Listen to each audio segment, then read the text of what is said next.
Hej. Sidder du godt? Det håber jeg. For 80% af danskerne har nemlig en forkert sidestilling, når de arbejder. Her er Jens. Han har ondt i ryggen.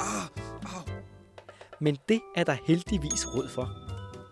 Lad os nu se, hvad Jens kan gøre for at forebygge skader. En god stol er vigtig. Din kontorstol skal både være stabil og give frihed til bevægelse. Skaf en justerbar stol, så du selv kan indstille sædedybde, sæde og ryglæne.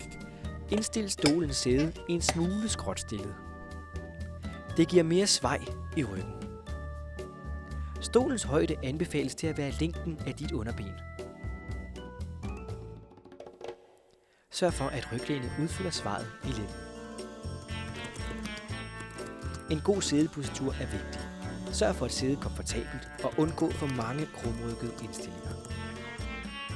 Husk at tage en pause fra stolen. Og du skal selvfølgelig huske at strække ryggen ud før og efter en længere siddeperiode. Pas godt på din ryg og hinanden.